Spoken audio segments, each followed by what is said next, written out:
The Medicine of the Rose, A Journey to Meet Ostara on the Equinox by Genevieve. About a week before the vernal equinox here in the Northern Hemisphere, I got the urge to host an in-person shamanic journey at my home.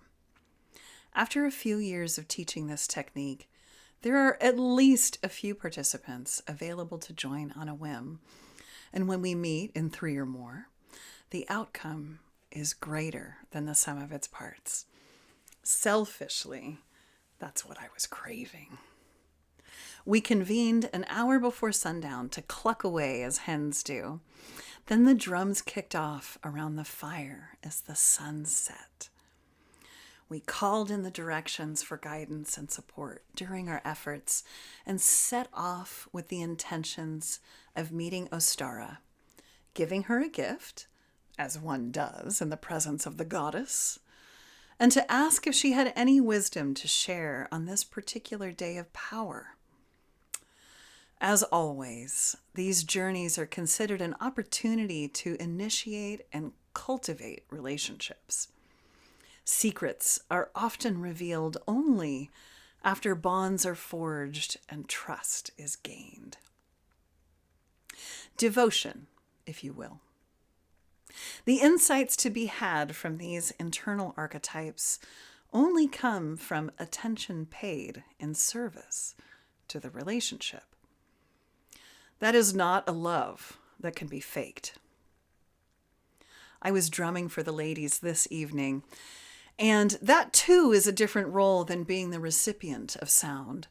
It becomes an active journey instead of one from the position of effect. Though I have been participating for a good many years, I am not entirely well versed in this role. So on this evening, it took a minute to drop in. The intention, again, was to go meet Ostara, and my guides led me to the Scottish lowlands to be with some relatives. They were readying for festival, but I was confused as this did not seem like the place where I would meet the Norse goddess of spring. After this journey, I would recognize the significance of this encounter, but through all my kvetching, we were whisked off anew. This time, I was taken to Anatolia. There I met a powerful goddess drenched in gold, draped in rich red silks and velvets. She had darker features with almond eyes and was surrounded by roses. I gifted her a Fabergé egg of the same colors, and she gifted back a white Arabian mare and a flagon of golden rose oil. The only words she had for me were the medicine of the rose. On a brief side note, the intention of this shamanic journey was to meet Ostara. However, I don't think that that's who this woman was, though I'm not entirely sure who she is. Given our location, the potential for this to be a representation of Mary Magdalene is quite strong, and that would make sense in regards to the aforementioned rose. However, there was a feeling of being older than Christianity. Material on those gods and myths is harder to come by, and the search continues. Honestly, though, that is much less consequential than the message. So, what does any of this mean? Or rather, what do I think it all means? Thoughts of roses have been swirling over the past year. That's when I planted my beautiful David Austin climber, Madame Elfred Carrier, just outside my office window.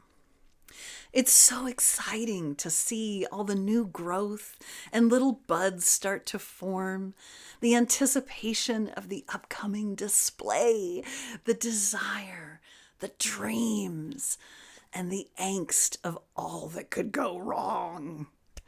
Limit the bloom, stunt the growth. But when the roses unfurl, all of that melts away.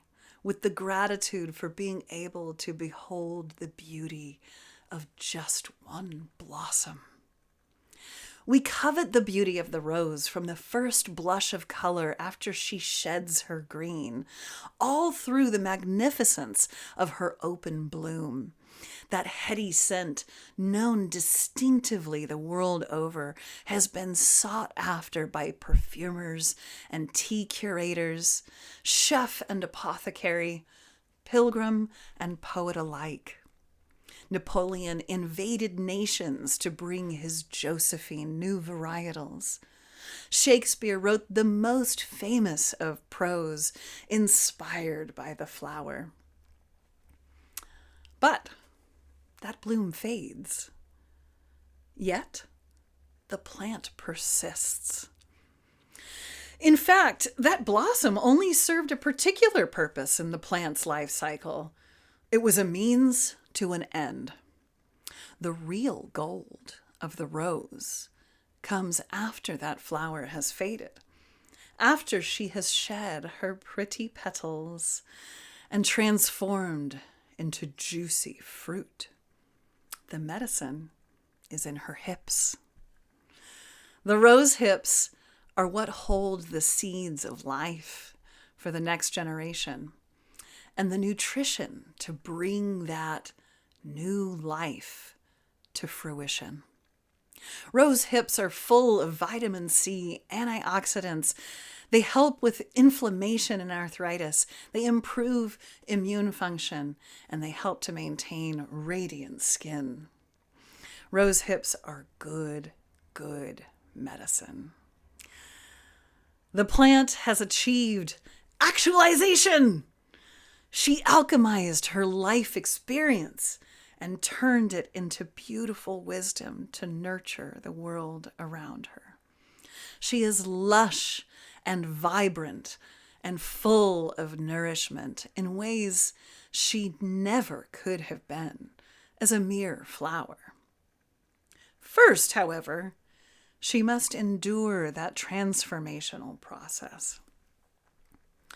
Part of why roses have been so much in mind these days is perimenopause. I'm in it! And it's a ride. When you are the flower, you don't really see how the whole world is targeted around you. Targeted at you. The object of the rose is the subject of song and film, the gaze, the scrutiny, the consumption. Whole industries are centered on your beauty.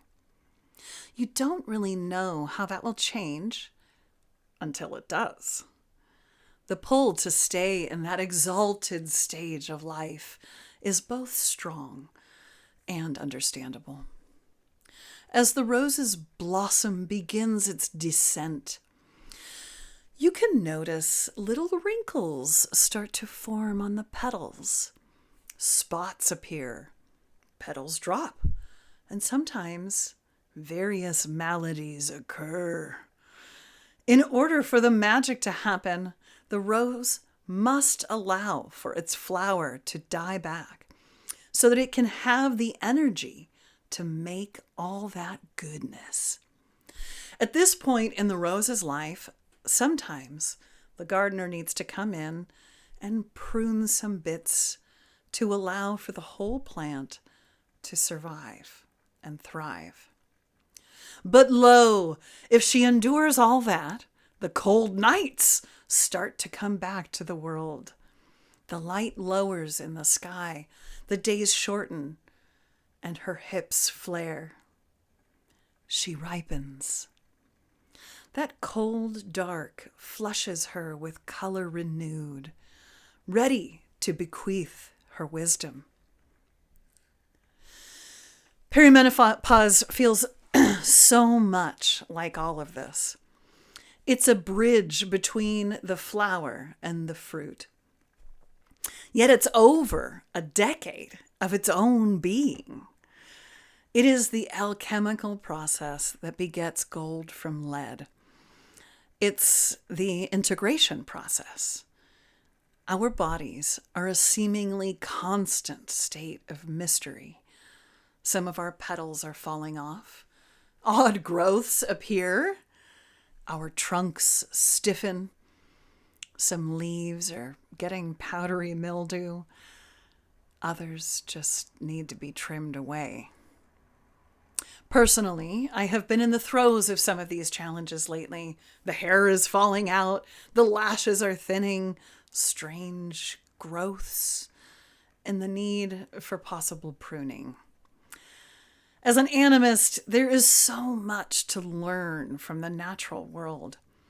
To anthropomorphize rose allows me to converse with the essence, the archetype of the entire genus of plant, and to apply the metaphor to my own life, even if just to gain comfort. What's so wrong with a little comfort anyway? Anyway, this is what the medicine of the rose means to me. I might not have met up with Ostara on this journey, but I got the meeting I needed. And so it goes.